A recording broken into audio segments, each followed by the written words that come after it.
होली सिर्फ एक त्योहार नहीं बल्कि जिंदगी का एक शानदार सबक भी है। जिस तरह होली में रंग, उमंग और मस्ती होती है, उसी तरह सफलता भी खुशियों और संघर्ष का एक रंगीन संगम होती है। होली में रंग बिखेरने से पहले होलिका दहन होता है, जिसमें बुराइयों और नकारात्मकता को जलाया जाता है। ठीक वैसे ही सफलता पाने से पहले हमें भी अपने डर, असफलताओं और नकारात्मकता को जलाना पड़ता है। रोहन एक छोटे से गाँव का लड़का था, जिसकी आंखों में बड़े सपने थे। वह चाहता था कि उसका नाम बड़े लोगों के बीच लिया जाए, लेकिन उसकी जिंदगी चुनौतियों से भरी थी। उसके पिता एक किसान थे, जो मुश्किल से घर चला पाते थे। होली के त्योहार पर जब गाँव के बच्चे रंग गुलाल से खेलते तो रोहन भी खेलना चाहता, लेकिन पैसे न होने की वजह से उसे सिर्फ दूसरों को खेलते देखना पड़ता। एक दिन उसने अपनी माँ से कहा, माँ, क्या मैं कभी अपनी पसंद के रंग खरीद पाऊंगा? उसकी माँ ने मुस्कुराकर जवाब दिया, बेटा, जब मेहनत का रंग गहरा होता है तो जिंदगी खुद रंगीन हो जाती है। उसकी माँ की ये बात उसके दिल में घर कर गई। उसने ठान लिया कि वह अपनी जिंदगी को अपनी मेहनत के रंगों से सजाएगा। रोहन पढ़ाई में अच्छा था, लेकिन संसाधनों की कमी के कारण उसे बहुत संघर्ष करना पड़ा। कभी कभी उसे बिना किताबों के ही पढ़ाई करनी पड़ती, लेकिन उसने हार नहीं मानी। होली की रात गांव में होलिका दहन का आयोजन हुआ। उसकी माँ ने उसे होलिका के पास ले जाकर कहा, बेटा, जैसे इस आग में सारी बुरी चीजें जलकर राख हो जाती हैं, वैसे ही तुम्हें भी अपने डर, आलस्य और निराशा को जलाना होगा। अगर तुम सफल होना चाहते हो तो खुद पर भरोसा रखना सीखो।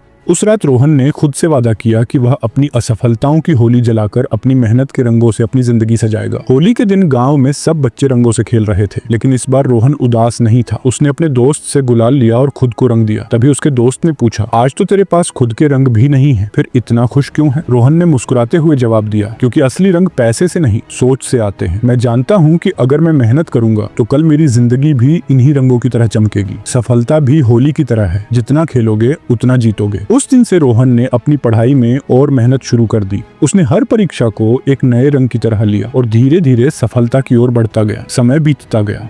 कई असफलताओं के बाद भी रोहन ने हार नहीं मानी। उसने कई परीक्षाएं दी, कई बार फेल हुआ, लेकिन उसने अपने हर फेलियर को सीखने का मौका समझा। एक दिन उसकी मेहनत रंग लाई। उसने एक प्रतिष्ठित परीक्षा पास कर ली और एक बड़ी नौकरी हासिल की। जिस गांव में कभी वह बिना रंगों के होली खेलता था, आज उसी गांव में होली के दिन हर कोई उसके नाम के रंगों से खेल रहा था। जब वह गांव लौटा तो उसकी माँ ने उसे रंग लगाया और कहा, मैंने कहा था ना बेटा, मेहनत का रंग कभी नहीं उतरता। अगर हम ध्यान दें तो सफलता भी होली की तरह होती है। 1. पीला, संघर्ष का रंग। ये वह समय होता है जब हमें चुनौतियों का सामना करना पड़ता है। 2. लाल, जोश और जुनून। बिना जोश और जुनून की सफलता अधूरी होती है। 3. हरा, संतुलन और धैर्य। हमें धैर्य रखना पड़ता है, क्योंकि सफलता एक रात में नहीं मिलती। 4. नीला, शांति और आत्मविश्वास। जब हम सफल होते हैं तो हमें विनम्र और शांत रहना चाहिए। रोहन की कहानी हमें सिखाती है कि सफलता भी होली की तरह होती है। जितना खेलोगे, जितना कोशिश करोगे, उतना ही तुम्हारी जिंदगी रंगीन होगी। अगर आप भी अपने जीवन में सफलता चाहते हैं तो होली से ये 3 सबक जरूर लें। 1. असफलताओं की होली जलाओ। अपने डर, निराशा और आलस्य को छोड़कर मेहनत का रंग भरो। 2. रंगों की तरह फैलो,